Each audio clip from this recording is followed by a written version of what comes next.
There now follows a party political broadcast by the Conservative Party.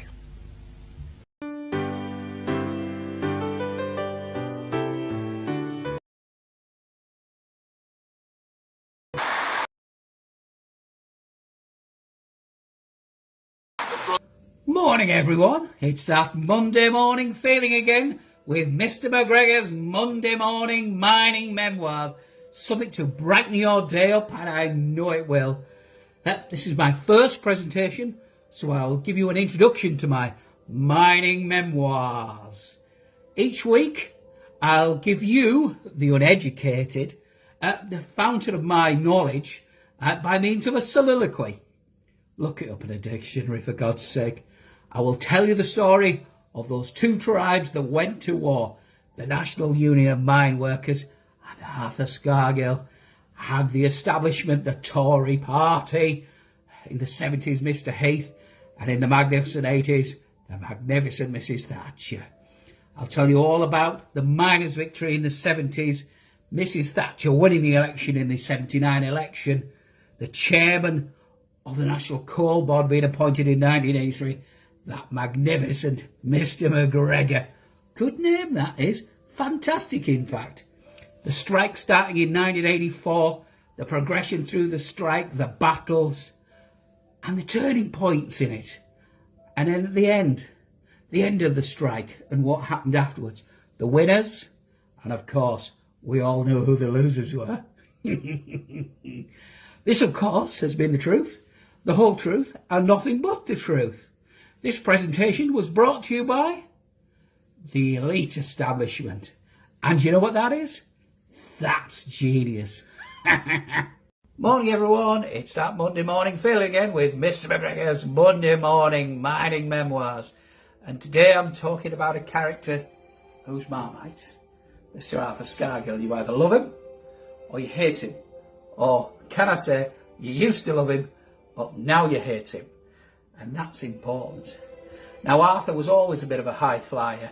He was always on committees, elected here, there and everywhere. He became the Yorkshire NUM president. And then he finally became NUM president in 1981. And that's just before the 1984 strike, which he led his union into a battle against the government, the police, and most importantly, the media. He was never going to win, but he didn't tell everyone that, and they did. But you know, in 2012 he stepped down as president of the NUM to be replaced, and afterwards, after the strike, there was lots of accusations of money going awry. Some money from Libya to the Nottinghamshire miners, some money for the Welsh miners from the Soviet Union. Didn't get to the right place in the right time, and there were suggestions there was a little shenanigans, but we shall go no further. But, you know, at the end of the day, accounting records need to be kept. You know, it gets worse. In 1993, Mrs. Thatcher had a right to buy policy where you could buy your own house and stuff like that. And Mr. Scargill was currently living in a flat in London, owned by the NUM, paid £34,000 annual rent from the NUM, and he applied for a right to buy it. You know, most of the NUM members and senior people didn't know about this, and that's absolutely, the application was thrown out, but it wasn't his main residence as he lives up in Yorkshire and stuff like that. David Cameron, ex-Prime Minister in 2014, said, if anyone needs to make an apology for the miners' strike, it's Arthur Scargill. It's the appalling way he led the union. And he did. Chris Kitchen is now the NUM General Secretary, and he just left me this. I'm going to read this out verbatim. So he had 30 years of decent living out the unions, and he got a pension second to none. Had he done the humble thing and walked away with what he was entitled to, his reputation would still be intact. I've always said that if Arthur can no longer control the NUM, he'll try and destroy it. That's what I believe. Those are very strong words, and since then, Arthur in 2014 has become a recluse. He's 82 now, and as far as I'm concerned, the buck stops for you, Arthur. You know, even at the Durham Miners Gala, they don't mention his name. You know, and that's shocking. You know, this has been one big ego trip for him. He enjoyed the luxurious lifestyle, and in doing so, he's ended up burning bridges with the Labour Party and the NUM. You don't fall out with your friends. In essence, Arthur, you're a disgrace. Hang your head in shame. You call yourself a socialist? All for one, one for all?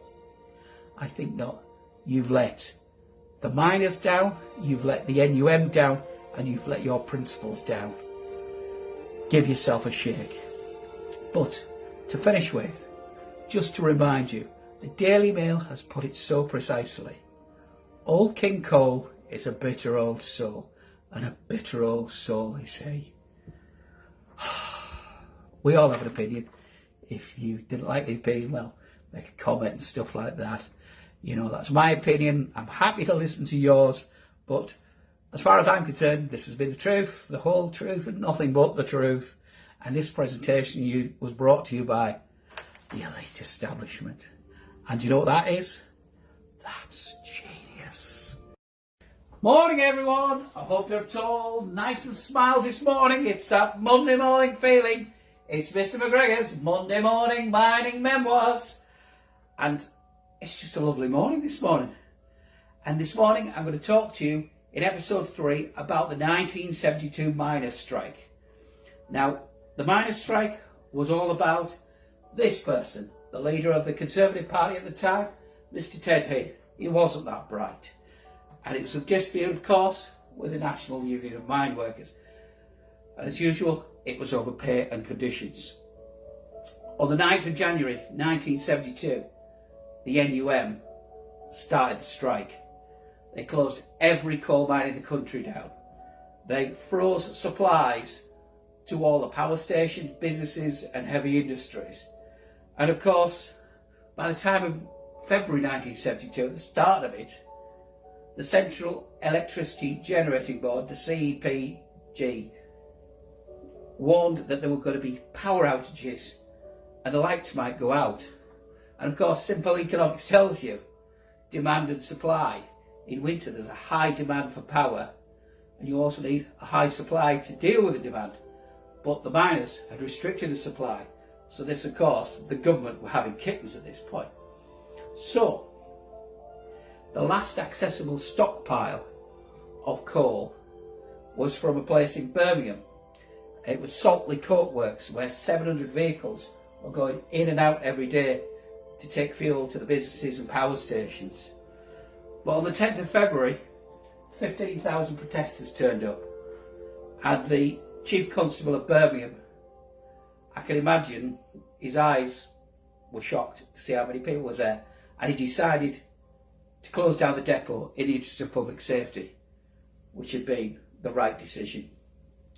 The miners had crippled the supply now. They'd crippled the country's energy supply.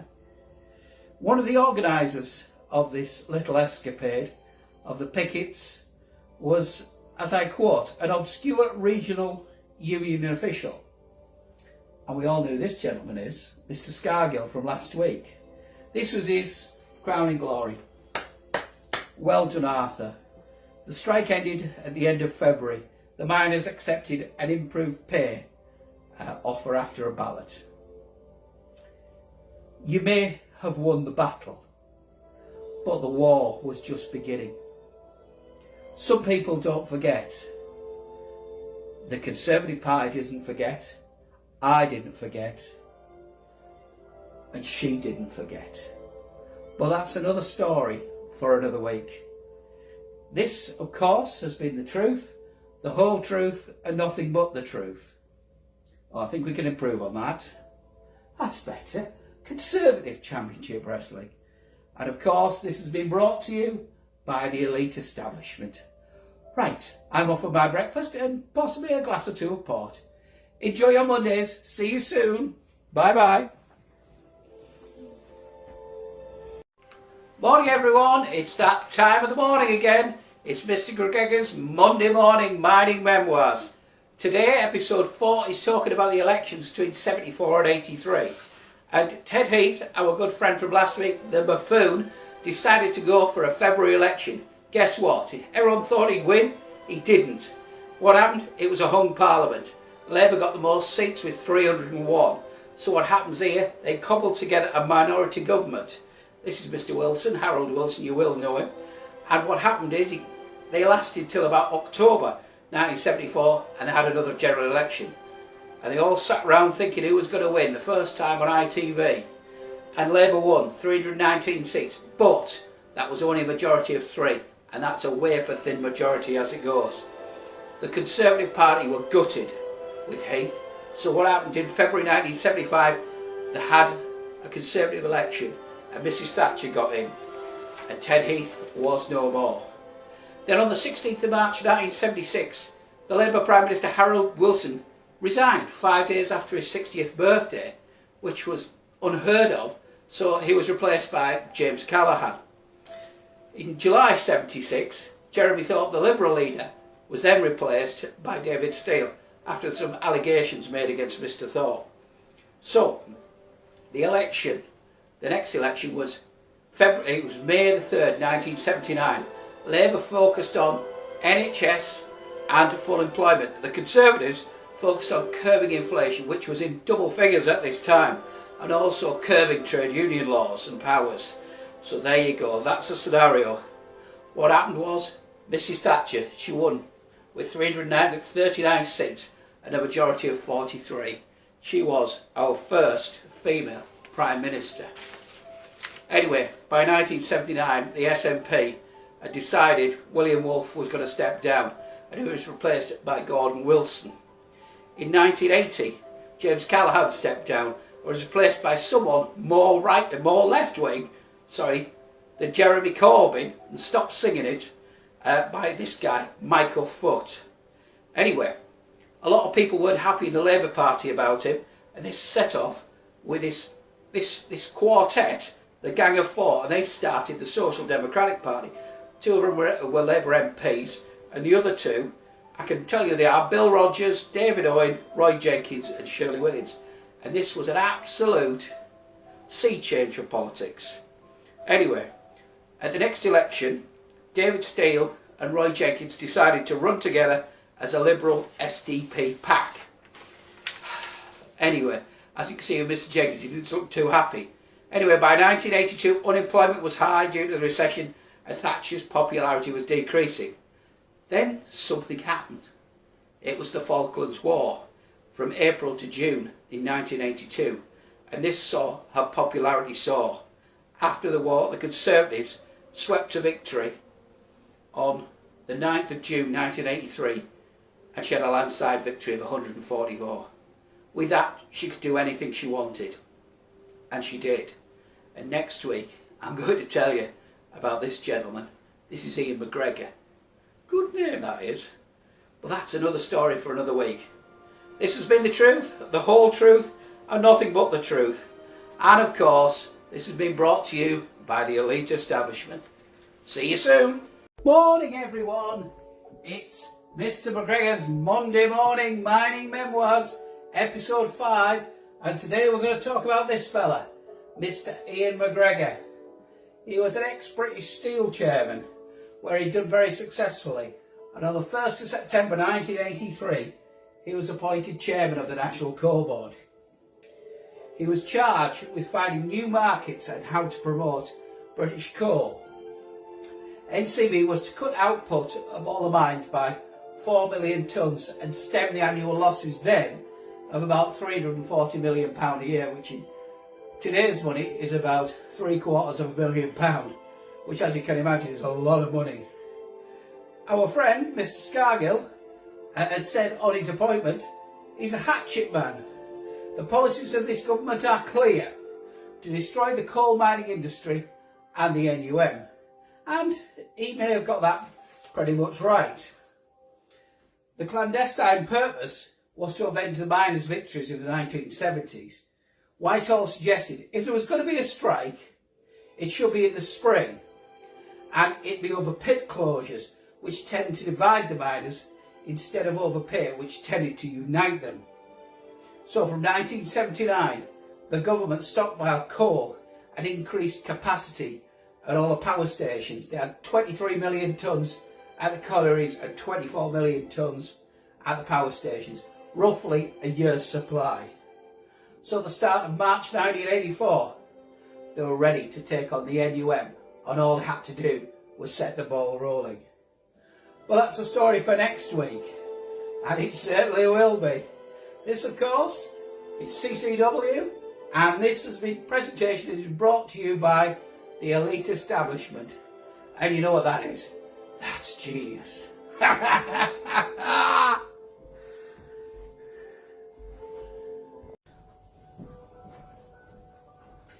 I'll be quiet this morning. Morning, everyone. It's that Monday morning feeling again. It's Mr. McGregors' Monday morning mining memoirs. And now we go to the start of March 1984.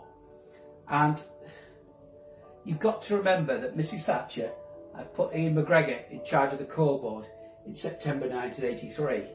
We're now at March 84. The South Yorkshire Coal Board had announced plans to shut Cottonwood Colliery, and this was the evidence outside after they announced the plan. So the NCB and the NUM always had a hate relationship, to be honest. It was always about, was it on geological grounds or was it on economic grounds?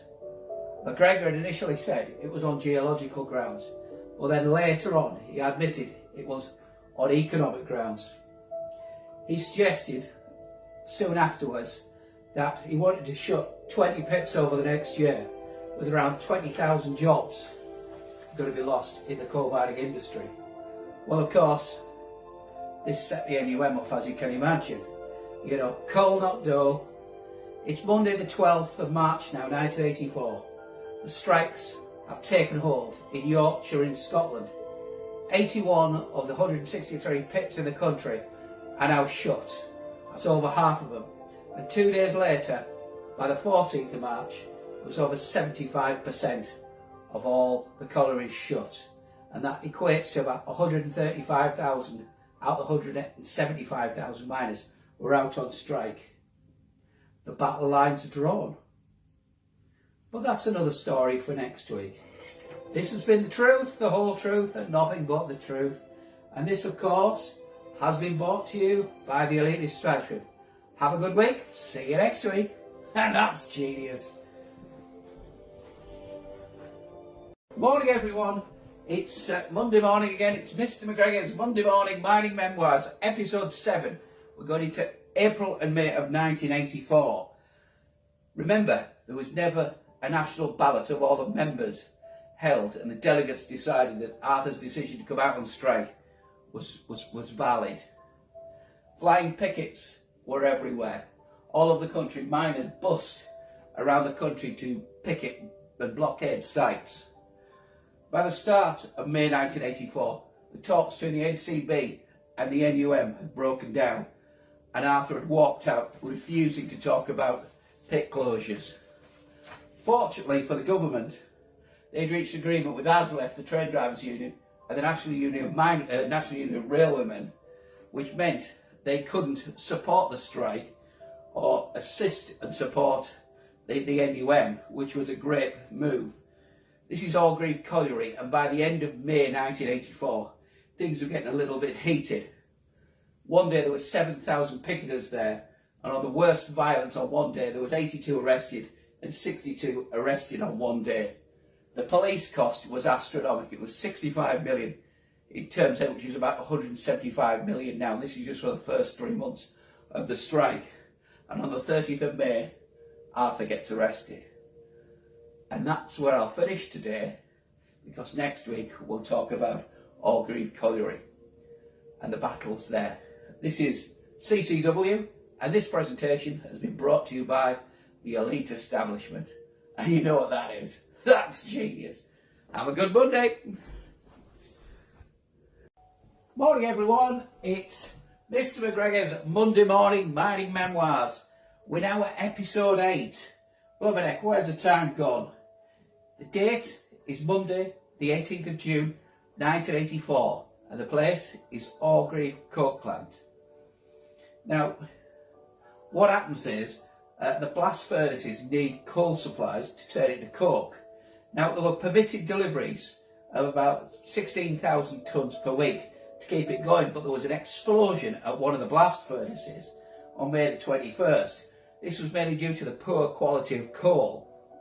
So British Steel requested a large consignment of coal from Poland, which of course would have gone down like an acid lift. On the 22nd of May, the day after, a sympathetic steelworker told someone from the Barnsley NUM what was going on, and on the 23rd, there were pickets all outside Orgreave. There was about 5,000 of them. This is Orgreave Coke Plant here, and they started busting in the pickets. You know, this is going to cause great trouble. What was happening was that the police now were trying to stop anything similar to Saltley Coke Works in the 1970s, which I talked about a few weeks ago. Here's Michael Mansfield. He's a legal guy. They wanted to teach the miners a lesson, a big lesson, such that they wouldn't come out in force again. And that was the government's idea. So there was a standoff with the miners and the police. But then, when the wagons started loading, there was a confrontation, as you can see. And the police and the protesters were pushing each other. And what happened is, they had riot shields.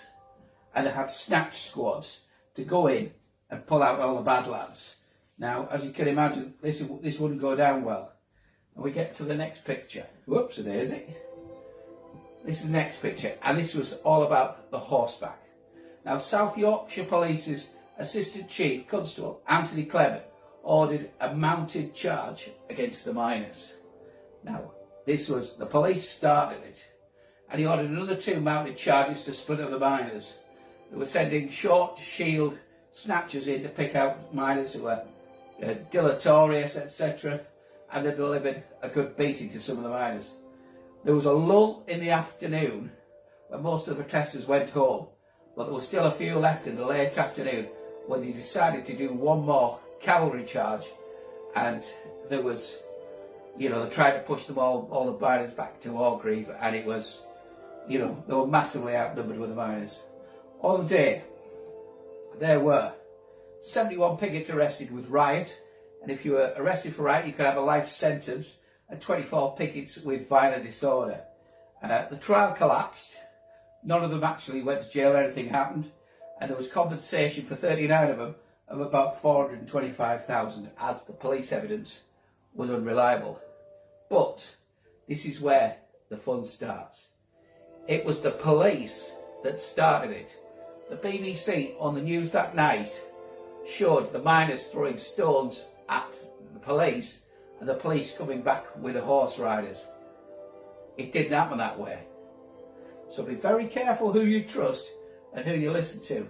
This is CCW, and this presentation has been brought to you by the Elite Establishment. Have a good Monday. Morning everyone, it's Mr. McGregor's Monday morning mining memoirs. I think we're up to episode 9 now. This is July to October 1984. Now, the police costs at the start of July 1984 were astronomical. There'd been 3,900 arrested, 640 injured, and sadly 2 people had died. In July, on the 9th of July, there was a dock strike against the movement of coal across the country. This only lasted for 10 days, but put a spoke in everything. 14th of July was a Durham Miners Gala. Massively attended, 25,000 folk appeared. Now, you've got to remember about the National Union of Mine Workers. It's a federation composed of a number of separate district unions, each based on a regional coal field. In order to declare a national strike, Rule 43 of the Constitution of the Union requires about 55% majority of a strike. Now, Arthur didn't think he could get this all over the country, so what he went on was Rule 41. NUM national executives to declare official any strike called in one of the constituent areas. His plan was to allow the more militant constituents, unions, to go on strike, declare the national strike, which he did, and then endeavour to spread to the the other locals. But that was his plan. What happened was South Wales NUM were taken to the High Court and something called sequestration. In law, sequestration is the act of removing, separating or seizing anything from the possession of its owner under process of law for the benefit of the creditors of the state. So on the 31st July, the High Court fined the South Wales NUM £50,000 under the new anti-union laws. This is the first time it's actually been used. This is Neil Kinnock, he was leader of the Labour Party, and our friend Mr Scargill. These two did not see eye to eye, and Kinnock said on this day, the courts will have their way, which was a bit of a kick in the jewels for the miners. On the 23rd of August, there was a second national dock strike, but this lasted for 3 weeks. TUC, on the 3rd of September, decided they were going to support the miners. They said it, they talked it, but it never materialised. NACODS, on the 28th of September 1984, the Pick Deputies Union voted by over 82.5% to strike. Then 4 weeks later, they call off the strike, because I think they could see the writing on the wall. Then on the 26th of October 1984, the High Court orders sequestration of NUM funds. And at this point, I can imagine Arthur's having kittens. This is CCW, and this has been brought to you by the elite establishment. Have a great Monday. See you soon. Morning everyone, it's Mr McGregors' Monday morning mining memoirs. And we're up to episode 10, The Offer and the Other Union. This is Ian McGregor. The offer was, at the start of November 1984, NCB offers miners a back-to-work cash bonus. This helps miners with families, mortgages, mounting bills, and of course Christmas round the corner. Labour leader Neil Kinnock makes a stand and says he's not going to appear on any platform with Arthur Scargill. The offer take-up. On the 12th of November, 1,200 miners go back.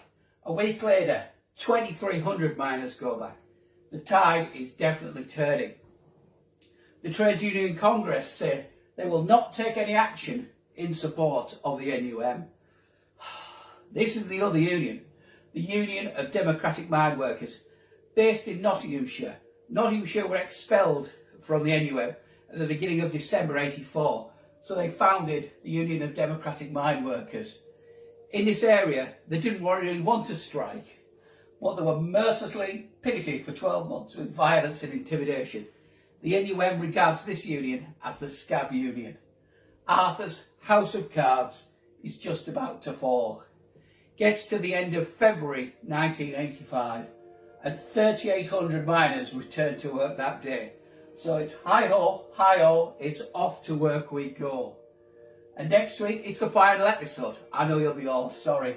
Episode 11, the end of the strike. This is CCW.